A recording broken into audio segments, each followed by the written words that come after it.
Seorang wanita hamil yang menjadi korban selamat dari pengeboman di Rumah Sakit Mariupol pada Rabu lalu telah melahirkan seorang anak perempuan. Ya, sang ibu berharap perang segera berakhir agar anaknya dapat tumbuh dengan sehat. Korespondensi CNN Halal Gorani memiliki laporannya untuk Anda.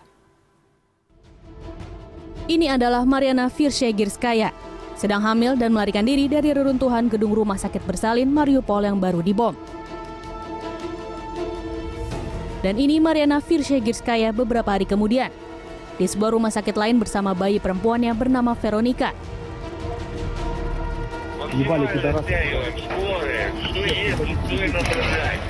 Serangan di rumah sakit bersalin di Mariupol telah memicu kecaman dari seluruh dunia.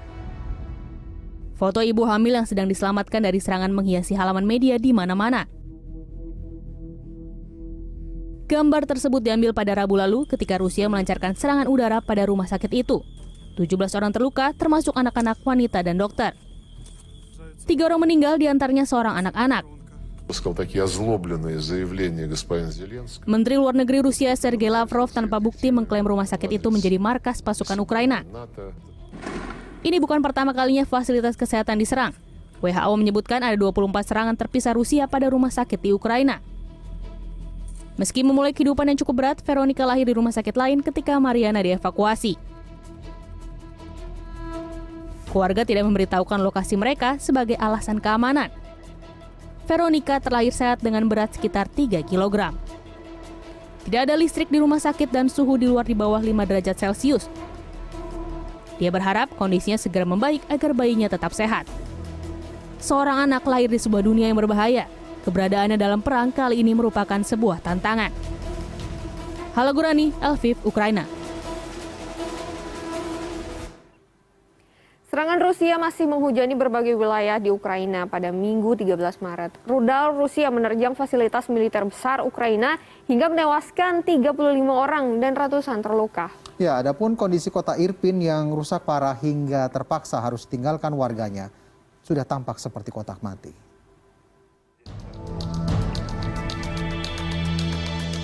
Petugas pemadam kebakaran berusaha menyelamatkan penduduk dari kebakaran yang terjadi di sejumlah bangunan di Chernihiv, Ukraina.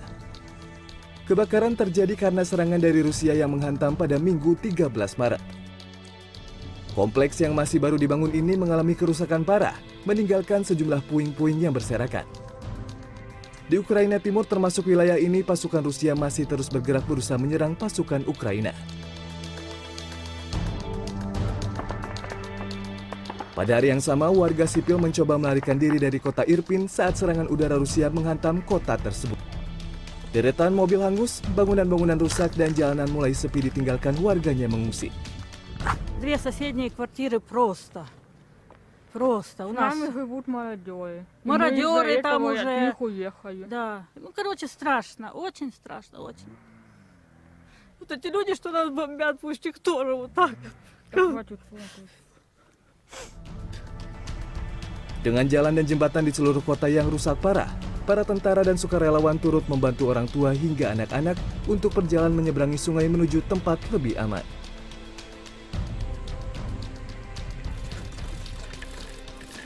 Serangan rudal Rusia menerjang fasilitas militer besar Ukraina di dekat perbatasan Polandia pada Minggu. Serangan menewaskan 35 orang dan melukai 134 orang dengan mayoritas tentara. Tentara Ukraina yang terluka akibat serangan di pusat perdamaian dan keamanan internasional ini langsung dilarikan ke rumah sakit. Pemerintah setempat mengatakan Rusia menembakkan sekitar 30 roket ke fasilitas itu. Serangan dilaporkan terjadi hanya sekitar 25 km dari perbatasan Polandia.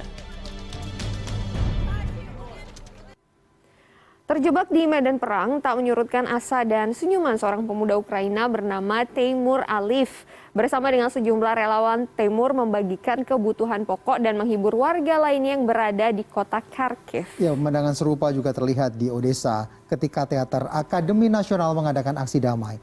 Mereka menggelar konser orkestra untuk menyuarakan penghentian perang di negara mereka.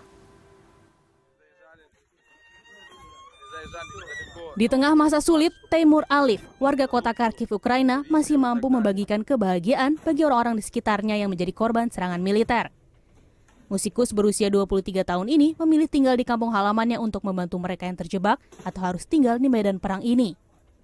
Bersama dengan sang kakak Ramil, Teimur mengumpulkan uang yang mereka miliki untuk membeli makanan dan kebutuhan pokok lainnya untuk didistribusikan kepada mereka yang harus berlindung di tempat pengungsian. Usaha dan ketulusan kakak beradik ini berhasil menginspirasi banyak orang hingga terbentuk puluhan relawan yang bergabung dan melakukan aksi serupa. Волонтеры будут просто брать и залатывать раны, вы понимаете? Мы будем зашивать раны и боль нашей страны и города. Мы готовы строить его, и мы готовы его возобновлять тогда, когда война пройдет. Мы здесь, мы не уйдем никуда. Tidak hanya membagikan kebutuhan pokok, Teimur dan rekan relawan lainnya turut menghibur warga Ukraina dengan membagikan bunga pada Hari Perempuan hingga memainkan biola. Улыбка – это самое главное. Улыбка дарит добро людям, всем остальным. Мы часто ходим по подвалам, бегаем, приходилось. А сейчас эта улыбка и спокойствие – просто повседневное занятие для нас. Мы никуда не уйдем со своего дома. Да, вот такие вот моменты. Вот где мы находимся.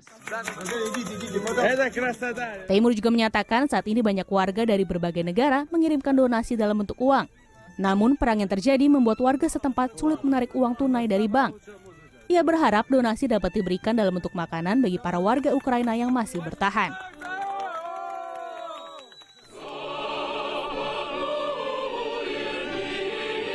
Tidak hanya di Kharkiv, asa dan harapan juga terlihat di kota Odessa, Ukraina. Teater Akademi Nasional Odessa melakukan aksi damai untuk menyuarakan penghentian perang di negara mereka. Berkumpul di pusat kota, teater ini mengadakan konser orkestra luar ruangan. Beberapa lagu klasik mereka mainkan, termasuk lagu kebangsaan Ukraina dan lagu klasik untuk negara tersebut. Mereka menyampaikan pesan dukungan kepada Presiden Ukraina Volodymyr Zelensky yang meminta zona larangan terbang di langit Ukraina dan penghentian perang. Dalam pidatonya Sabtu lalu yang disiarkan di beberapa negara Eropa, Zelensky mengatakan 79 anak tewas di Ukraina sejak awal perang. Ia pun menyerukan sanksi lebih lanjut terhadap Rusia.